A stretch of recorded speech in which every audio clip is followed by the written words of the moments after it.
আসসালামু আলাইকুম ওয়া রাহমাতুল্লাহ। আলহামদুলিল্লাহি রাব্বিল আলামিন ওয়াসসালাতু ওয়াসসালামু আলা রাসূলিহিল কারীম ওয়া আলা আলিহি ওয়া আসহাবিহি আজমাইন। আম্মা বা'দ, ফাআউযু বিল্লাহি মিনাশ শাইতানির রাজীম। বিসমিল্লাহির রহমানির রহিম। কাছে ও দূরে, দেশে ও প্রবাসে যে যেখান থেকে আমাদের আজকের আলোচনা শুনছেন ও দেখছেন, অনুষ্ঠানের শুরুতে তৈয়ব এইচডি মিডিয়া বাংলা চ্যানেলের পক্ষ থেকে আমি মোহাম্মদ রিদওয়ানুল ইসলাম যশোরী আপনাদের সকলকে জানাচ্ছি আন্তরিক মোবারকবাদ। সম্মানিত দর্শক ও শ্রোতা, আমাদের আজকের আলোচনার বিষয়বস্তু হচ্ছে ভয়াবহ রিপোর্ট। কাশিদার ভাষ্য অনুযায়ী কাশ্মীর নয়, আফগানিস্তানের বিজয়ের পরেই আক্রমণ হচ্ছে বাংলাদেশ। ভিডিওর থাম্বনেলের মধ্যেই আমাদের আজকের আলোচনার মূল বিষয়বস্তুটি ফুটে উঠেছে। তারপরেও আমি ব্যাখ্যা করছি। আমরা যারা শাহ নেয়ামতুল্লাহ রহমতুল্লাহর কাশিদা পড়ছি, আমরা যারা কাশিদা পড়েছি, আমরা সবাই জানি যে কাশিদাতে কাশ্মীর বিজয়ের কথা বলা হয়েছে, আগামী কথনেও বলা হয়েছে। যদিও কাশিদা এবং আগামী কথন কোনোটাই শরীয়তের দলিল না। আজকের আলোচনার মাধ্যমে আমি আরেকটি গুরুত্বপূর্ণ তথ্য আপনাদের সামনে উপস্থাপন করছি। আমি আমার একাধিক আলোচনায় বলেছিলাম যে কাশিদা, আগামী কথন এই দুটি সত্য হওয়ার সম্ভাবনাই বেশি, হাদিসের সাথে যেহেতু মিল রয়েছে। তারপরেও আমি আমার কথাতে আলোচনায় বলেছি যে এটা সত্য হতে পারে, মিথ্যাও হতে পারে। যদি মিথ্যা হয় তাহলে আগামী কথনের ব্যাপারে আমি প্রতিবাদ করব 2025 সালের পরে, আমি বলেছিলাম আমার আলোচনায়। আমি আজকেও আবার সেটি আপনাদেরকে উল্লেখ করে দিতে চাই, আপনাদেরকে স্মরণ করে দিতে চাই যে শরীয়তের দলিল হচ্ছে চারটা: কোরআন, সুন্নাহ, ইজমা, কিয়াস। তো কাশিদা বা আগামী কথন কোনোটাই শরীয়তের দলিল না। এটাকে কোরআন সুন্নাহর মতন বিশ্বাস করা যাবে না, অবশ্যই যাবে না, যেহেতু এটা কোনো শরীয়তের দলিল না। এটা জাস্ট একটা বার্তা বা মেসেজ। এটা মিললে মিলতে পারে, না মিললেও ইসলামের সাথে এটা কোনো বিষয় না, এটা সাংঘর্ষিক কোনো বিষয় না। এই বিষয়টা আমি ক্লিয়ার করে দিলাম। তো কাশিদার যে বিষয়টা শাহ নেয়ামতুল্লাহ রহমতুল্লাহ লিখছেন, যেহেতু এটা একটা প্রতিষ্ঠিত একটা কাশিদা, যেহেতু এটার প্যারাগুলো খুব মিলেছে এবং মিলছে, সুতরাং এই কাশিদাটা নিয়ে আমি একটা গুরুত্বপূর্ণ তথ্য আপনাদের সামনে দিতে চাচ্ছি। যে কাশিদার 37 নম্বর প্যারা, যেখানে বলা হয়েছিল এরপর বেগে যাবে নারকীরা, পাঞ্জাব কেন্দ্রের ধন সম্পদ আসিবে দখলে মুমিনদের। এখানে এই প্যারাটার ব্যাপারে আমি আপনাদের সামনে বলতে চাচ্ছি যে এই প্যারাটাকে ব্যাখ্যায় বলা হয়েছে যে জম্মু কাশ্মীর বা কাশ্মীর এলাকা বিজয় হবে, এরপরই বাংলাদেশ দখল হবে। এমনটি এতদিন পর্যন্ত সবাই এই ব্যাখ্যাটা করেছেন। কিন্তু আমি আপনাদের সামনে আজকে টোটালি ব্যতিক্রমধর্মী একটি আলোচনা করব ইনশাল্লাহ। কাশিদার যে প্যারাটা, এই প্যারাটাতে আমার কাছে মনে হচ্ছে, আমার বর্তমান গবেষণায় মনে হচ্ছে যে এখানে কাশ্মীরের কথা বলা হয়নি, বরঞ্চ এখানে আফগানিস্তানের কথা বলা হয়েছে। এই কথাটা ব্যাখ্যা করার আগের দুটি প্যারা আছে, যেটা 35 এবং 36, এই দুইটা প্যারা আমরা একটু ভালো করে খেয়াল করি। যেখানে বলা হচ্ছে ধ্বংস নিহত হবে মুসলিম বিধর্মীদের হাতে, হবে না জেহাল, ছেড়ে যাবে দেশ বাসিবে রক্তপাতে, মুসলমানদের জানমাল হবে খেলনা মূল্যহত, রক্ত তাদের প্রবাহিত হবে সাগর স্রোতের মতন। এখানে দুইটা প্যারাতে মায়ানমারের রোহিঙ্গাদের কথা বলা হয়েছে।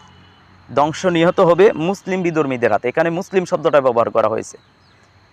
তো আপনারা জানেন স্তর বেদে 4টা স্তর আছে মুসলমানদের। একটা হলো মুসলিম, আরেকটা হচ্ছে মুমিন, আরেকটা হচ্ছে মুত্তাকি, আরেকটা হচ্ছে মুহসিন। 4টা ভাগ। এর মধ্যে 35 যে প্যারাটা, এখানে মুসলিম বলা হয়েছে। এর কারণ হচ্ছে আপনারা সবাই জানেন বাংলাদেশ আফগানিস্তানের মতন এত আলেম মায়ানমারে নেই, তত বেশি জ্ঞানের চর্চা সেখানে নেই, যার কারণে কাশিদাতে এখানে মুসলিম শব্দটা বলা হয়েছে। তো এখানে এটা চরম সত্য এবং বাস্তব হয়েছে, আপনারা সবাই অবগত আছেন। 2016 সালের আগস্ট মাস থেকে নিয়ে 2017 সালের আগস্ট মাস পর্যন্ত, 2016 সালের অক্টোবর মাস থেকে নিয়ে 2017 সালের আগস্ট মাস পর্যন্ত রোহিঙ্গাদের উপর গণহত্যা হয়েছিল এবং বার্মা ও নাফ নদী মুসলমানদের রক্তে লাল হয়েছিল। যেমনটি বলা হয়েছে, মুসলমানদের জানমান হবে খেলনা মূল্যত, রক্ত তাদের প্রবাহিত হবে সাগর স্রোতের মতন। সুতরাং এই 35 এবং 36 প্যারাটা 2016 থেকে 17 সাল এর ভিতরে বাস্তবায়িত হয়ে গেছে। এরপরে যদি আমরা প্যারাটা দেখি 37 প্যারাটা, এরপর যাবে ভেগে নারকীরা পাঞ্জাব কেন্দ্রের ধন সম্পদ আসিবে তাদের দখলে মুমিনদের। এখানে মুমিন শব্দটা বলা হয়েছে। তা এখানে আমি কেন বলছি, এটা আফগানিস্তানের কথা বলা হয়েছে। আপনারা হয়তো সকলেই অবগত আছেন যে গজনবী সাম্রাজ্য, যেটা 977 থেকে নিয়ে 1186 সাল পর্যন্ত আপনার ক্যাথলিক ওই গজনবী সাম্রাজ্যটা বিস্তৃত ছিল। সেই গজনি সাম্রাজ্যের ভিতরে আফগানিস্তানের কাবুল ছিল, গজনি ছিল, আপনার এইগুলো সব লাহোর ছিল। এটা গজনি সাম্রাজ্যের ভিতরে ছিল। আর এই গজনি সাম্রাজ্যটা আপনার প্রথমত সেটার ক্যাপিটাল বা রাজধানী ছিল গজনি 1977 থেকে নিয়ে 1163 পর্যন্ত। এরপরে রাজধানী চেঞ্জ হয়, সেটা লাহোরে যায় 1163 থেকে নিয়ে 1186 সাল পর্যন্ত। এটা লাহোরের রাজধানী ছিল গজনি সাম্রাজ্যের, যেটাকে গজনবীর এম্পায়ার বলা হয়, যেটা আমি আপনাদেরকে ভিডিও স্ক্রিনে আপনারা দেখতেছেন। ম্যাপটা আপনারা একটু মিলিয়ে দেখেন। এখানে যেই গজনি সাম্রাজ্যের কথাটা বলা হয়েছে, এটার বর্ডার লাইন ছিল কি হিন্দ এর পাঞ্জাব পর্যন্ত। আপনারা জানেন সুলতান মোহাম্মদ গুরি 17 বার ভারতবর্ষ আক্রমণ করেছেন এবং মুসলমানদের জন্য ইসলামী এমারা হিন্দুস্তান বিজয়ের চেষ্টা করেছেন। সুতরাং যারাই এই হিন্দুস্তান বিজয়ের জন্য কাজ করেছেন, আমরা আশা রাখি প্রত্যেকেই গাজওয়াতুল হিন্দের সোয়াব পাবেন ইনশাল্লাহ তাদের নিয়ত অনুযায়ী। কিন্তু প্রকৃত চূড়ান্ত যে গাজওয়াতুল হিন্দ, সেটি আরও 2 বার সংগঠিত হবে ইনশাল্লাহ সামনে। একটা খুবই কাছাকাছি সময়ে এই আধুনিকতার যুগে ইমাম মাহমুদ হাবিবুল্লাহর নেতৃত্বে, আরেকটা হবে ইমাম জাহাজার নেতৃত্বে। এটি আমার আলোচনাতে আমি আমাদের তৈব এইচডি মিডিয়া বাংলা চ্যানেলে এই আলোচনাগুলো একাধিক পজিটিভ করেছিলাম। তা আজকে আপনাদের সামনে আমরা এই কথাটা কেন বললাম, দেখেন এই যে গজনি এবং কাবুল আফগানিস্তানের, এটা কিন্তু আপনার ওই গজনি সাম্রাজ্যের ভিতরেই ছিল। ভালো করে খেয়াল করেন, গজনি সাম্রাজ্যের ভিতরেই ছিল। আর এই কাশিদাটা যেহেতু লেখা হয়েছে 1150 থেকে 1160 ঈসাই সালে খ্রিস্টাব্দে, সুতরাং আজ থেকে প্রায় 900 বছর আগের কাশিদা। সেই কাশিদাতে উনি 35 এবং 36 প্যারাতে যে কথাটা বলেছিলেন, সেটা আমরা দেখলাম 2016 থেকে 17 সাল এই সময়টার মধ্যে মায়ানমারে গঠিত হয়েছে, বাস্তবায়িত হয়েছে। এরপরে 37 প্যারাটা, এটা যদি আমরা দেখি, এরপর ভেগে যাবে নারকীরা পাঞ্জাব কেন্দ্রে, অর্থাৎ তারা পাঞ্জাব কেন্দ্রে চলে গেছে, ধন সম্পদ আসিবে তাদের দখলে মুমিনদের। এখানে মুমিনদের কথা বলা হয়েছে। এর আগের প্যারাটাতে মুসলিমের কথা বলা আছে, এই প্যারাটাতে মুমিনদের কথা বলা হয়েছে। এটি আফগানিস্তানের ঘটনা। কারণ সেই সময় কাবুল ছেলে, আপনারা জানেন 2021 সালের ক্যাথলিকরা তথা আমেরিকারা কাবুল বিজয় লাভ করে, কাবুল ছেড়ে তারা পলায়ন করে। সুতরাং এই প্যারাটা থেকে স্পষ্ট যেটা বোঝা যায়, এই প্যারাটা যে বিজয় লাভ করেছে এটা ছিল কাবুল তথা আফগানিস্তান।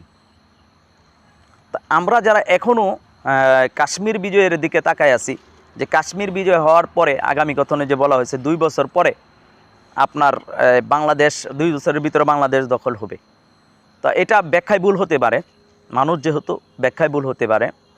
তো এখানে কাশ্মীর, আমরা যদি কাশ্মীর বিজয় হয়ও তবুও হতে পারে, কিন্তু আমার কাছে কেন জানি মনে হচ্ছে যেখানে আফগানিস্তানের কথাটা বলাটাই বেশি যুক্তিসঙ্গত, যেহেতু এটা ম্যাপের সাথে মিলে এবং বাস্তবতার সাথেও মিলে। আর এখন যদি আমরা হিন্দুস্তানের পরিস্থিতির দিকে তাকাই, তাহলে দেখতেছি যে কাশ্মীরের আগেই, কাশ্মীর বিজয়ের আগেই, কাশ্মীর বিজয় খুব কাছাকাছি হতে পারে, আল্লাহু আলাম, আল্লাহ ভালো জানেন। তো মনে হচ্ছে কাশ্মীর বিজয়ের আগেই বাংলাদেশ আক্রান্ত হতে পারে। আর এটা যদি হয়েই থাকে, তাহলে যেহেতু 2021 সালে আফগানিস্তান বিজয় হয়ে গেছে, মুসলমানদের কাছে একটি দেশ এসেছে, মুমিনদের দখলে এসেছে আফগানিস্তান। এরপরের প্যারা 38 বলছে, অনুরূপ হবে বতন একটি শহর মুমিনদের, তাহাদের ধন সম্পদ যাবে দখলে হিন্দুদের। এখানেও মুমিনদের কথা বলা হয়েছে, শহর মুমিনদের। তাহলে বাংলাদেশ এবং আফগানিস্তানের ক্ষেত্রে মুমিন শব্দ ব্যবহার করা হচ্ছে, আর মায়ানমারের ক্ষেত্রে মুসলিম শব্দটি ব্যবহার করা হচ্ছে। তাহলে হত্যা ধ্বংসযজ্ঞ সেখানে চালাইবে তারা ভারী, ঘরে ঘরে হবে গুর কারবালা ক্রন্দন হাজারি। এই প্যারাটি দেখলে স্পষ্টই বোঝা যাচ্ছে, এবং এরপরের প্যারাটা 40 যেটা দেখবেন এবং 41 যে প্যারাটা, সেখানে স্পষ্ট কিন্তু মুসলিম নেতার কথা বলা আছে। মুসলিম নেতা বন্ধু কাফেরের তলে তলে মদত করিবে ওরিকে শেখ পাপ চুক্তির চলে। ওরিকে বলতে হিন্দুদের প্রধানকে একটা পাপ চুক্তির চলে সে মদত করবে। আর প্রথম অক্ষর থাকবে শিনের অবস্থান, শেষ অক্ষরে থাকিবে নুন ও বিরাজমান। ঘটিবে তখন এইসব ঘটনা মাঝখানে 2 ঈদের দীক্ষার দিবে বিশ্বের লোক জালিম হিন্দুদের। 2 ঈদের কথা কিন্তু বলা আছে এখানে, ঈদুল ফিতর এবং ঈদুল আজহার মাঝখানের ঘটনা ঘটবে। তা আমরা যদি আজকে দেখি যে সামনে 2025 সালের যে ঈদরা আসতেছেন, এটা কিন্তু খুবই সেন্সিটিভ, খুবই গুরুত্বপূর্ণ একটি সময় 2025টা। একই সময় তৃতীয় বিশ্বযুদ্ধের দামামা বেজে উঠছে, গাজওয়াতুল হিন্দের দামামা বেজে উঠছে, এবং আমরা দেখতেছি যে শেখ হাসিনা যে ষড়যন্ত্র করছে, হিন্দুদেরকে যে সহযোগিতা করবে সেটা বাস্তবতার দিকে যাচ্ছে, এবং উগ্রবাদী হিন্দুরা, সনাতনীরা যে বাংলাদেশ দখলে নিবে সেই রুটম্যাপ তারা কিন্তু বাস্তবায়ন করছে। তাদের সকল প্রস্তুতি প্রিপারেশন প্রায় শেষ পর্যায়ে। তাদের পররাষ্ট্রমন্ত্রী আপনার ঘন ঘন নৌবাহিনীদেরকে নিয়ে, 3 বাহিনীর প্রধানদেরকে নিয়ে কেন মিটিং করছেন, এগুলো গোপন সূত্রের ব্যাপার স্যাপার। তারা খুব দ্রুতই বাংলাদেশে তারা গণহত্যা চালাবে, বাংলাদেশে তারা অভিযান পরিচালনা করবে, এটি কিন্তু আজকে দিবালোকের ন্যায় সুস্পষ্ট। তা আমরা শুধু এতটুকুই বলবো, কাশ্মীর যদিও বিজয় হয়, হতেও পারে, কিন্তু আমার কাছে মনে হচ্ছে যে 2021 সালে যে আফগানিস্তান বিজয় হয়েছে এটাই বেশি যুক্তিসঙ্গত। এরপরেই কিন্তু অনুরূপ আরেকটি শহর হিন্দুরা দখল করে নেবে, সেটি বাংলাদেশ।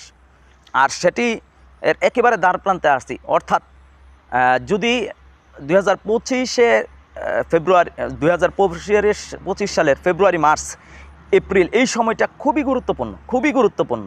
কারণ এখানে এক তো ওই সময়টাই রমজান মাস আসতেছে, 2 ঈদের সময় হচ্ছে, কাশিদার সাথেও মিলছে, সব কিছু বাস্তবতাও মিলছে। তৃতীয় বিশ্বযুদ্ধ হচ্ছে, গাজওয়াতুল হিন্দের দামামা বেজে উঠছে, একটা অংশ মায়ের খাবে, আলেম ওলামারা ঐক্যবদ্ধ হচ্ছে। সর্বোপরি ইমাম মোহাম্মদ হাবিবুল্লাহর নেতৃত্বে একটা অংশ সেই সময় নিরাপদ আশ্রয়স্থলে থাকবে এবং তাদের মাধ্যমে বিজয় আসবে। সবচেয়ে বড় কথা হচ্ছে ইমাম মোহাম্মদ হাবিবুল্লাহ মানুষকে ঐক্যবদ্ধ করছেন। সব কিছু মিলাইয়া যেটা বলা হচ্ছে, মহরম মাসে হাতিয়ার হাতে পাইবে মুমিনগণ, ঝঞ্ঝার বেগে করিবে তারা পাল্টা আক্রমণ। হ্যাঁ, সাহেবিকেরান হাবিবুল্লাহ হাতে নিয়ে শমশের খুদাই মদদে যাবে পড়বে ময়দানি যুদ্ধের। এই কাশিদাগুলো কিন্তু একটার সাথে আরেকটা হুবহুব মিলে যাচ্ছে।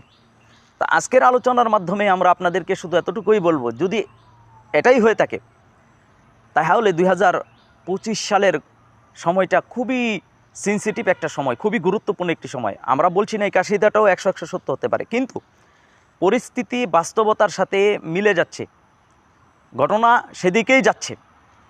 এখন বিবেকবান মানুষ সতর্ক হয়। আমরা কখনোই কাশিদাকে দলিল মনে করি না, আগামী কথনকে আমরা কখনোই দলিল মনে করি না। এটা সত্য হতে পারে, মিথ্যাও হতে পারে, এটির সাথে ইসলামের দলিলের কোনো বিষয় না। তবে হ্যাঁ, এটি সতর্কবার্তা, এটা একটা মেসেজ। জাস্ট যদি একটা মেসেজ হয়, যদি এটা ইলহাম হয়, তাহলে এটা যদি শরীয়তের সাথে সাংঘর্ষিক না হয়, তাহলে এটা মানতে আমাদের সমস্যাটা কোনটায়, অথবা না মানলাম সতর্ক থাকতে সমস্যাটা কোন জায়গায়।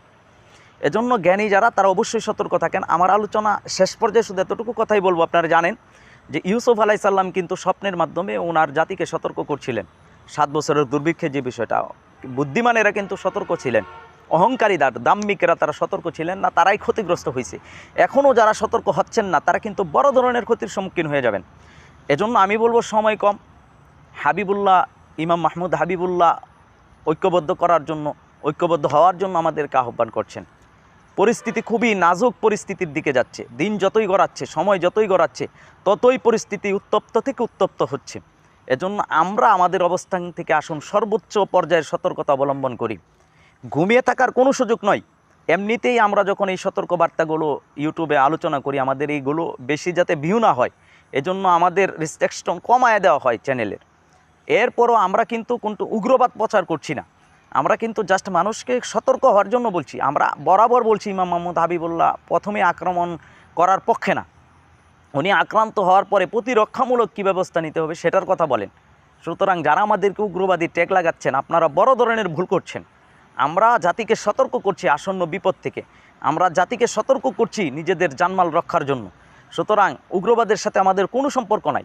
আমরা উগ্রবাদকে প্রমোটও করি না, উগ্রবাদকে আমরা সাপোর্টও করি না, বরঞ্চ আমরা ইসলাম মধ্যমপন্থা ধর্মী, মধ্যমপন্থী ধর্ম। সুতরাং আমরা মধ্যমপন্থা অবলম্বন করব। আমি আমার জানমালের নিরাপত্তা দিতে পারবো না, আমি আমার নিজের আত্মরক্ষা করতে পারবো না, এই কথা যারা সমর্থন করে না তাদের বিবেক পচে গেছে আমি বলবো। আমরা জাতিকে বারবার বলছি, আমরা সতর্ক করছি, সতর্ক হচ্ছি, আমরা আক্রান্ত হলে কি করব। এরপরেও যদি আমাদেরকে উগ্রপন্থী বলেন, জঙ্গি সংগঠন বলেন, আপনাদের জন্য আফসোস মায়া কান্না করা ছাড়া আমাদের আর কিছুই করার নাই। আর আল্লাহর দরবারে আপনাদের ব্যাপারে আমরা দরখাস্ত রাখা ছাড়া, অভিযোগ রাখা ছাড়া আর কিছুই করার নেই। এ জাতির গুম কবে ভাঙবে, এই জাতি কবে সতর্ক হবে, এই জাতির ওলামায়ে কেরাম কবে সতর্ক হবে, কবে এই জাতিকে সতর্ক করবে। পরিশেষে আমি বলবো, যেহেতু আজকের আলোচনাটা একটা গুরুত্বপূর্ণ আলোচনা, আমাদের এই আলোচনাটা আপনারা বেশি বেশি শেয়ার করুন, বেশি বেশি করে কমেন্ট করুন, লাইক করুন, তাহলে আমাদের আলোচনাটা আপনার সবার সামনে চলে যাবে। আমি জানি যে আপনারা সবাই আমাদের আলোচনা অনেকেই আপলোড করেন। আমি আজকে উদাত্ত ঘোষণা করছি, আমার যে কোনো আলোচনা যে কোনো চ্যানেলে, যে কোনো ফেসবুক পেজে, যে কোনো জায়গায় আপনারা শেয়ার করতে পারবেন, আপলোড করতে পারবেন, আমাদের পক্ষ থেকে কোনো বাধা নেই। কারণ ইসলাম প্রসারই আমাদের উদ্দেশ্য, মুসলিম উম্মাহকে সতর্ক করাই হচ্ছে আমাদের উপর উদ্দেশ্য। তো আজকের আলোচনার শেষে আমরা আল্লাহ সুবহানাহু ওয়া তাআলার কাছে ফরিয়াদ করব, হে আল্লাহ, আসন্ন আযাব, গজব, বিপদ আপদ থেকে নাজাত বা মুক্তির জন্য আপনার মনোনীত বান্দা ইমাম মুহাম্মদ হাবিবুল্লাহর মাধ্যমে আমাদেরকে আপনি নিরাপদ আশ্রয়স্থল দান করুন, নিরাপদ ভূমি দান করুন, আমাদেরকে রক্ষা করুন, আমাদেরকে হেফাজত করুন, মুসলিম উম্মাহকে হেফাজত করুন। আমিন ইয়া রাব্বাল আলামিন। আসসালামু আলাইকুম ওয়া রাহমাতুল্লাহ।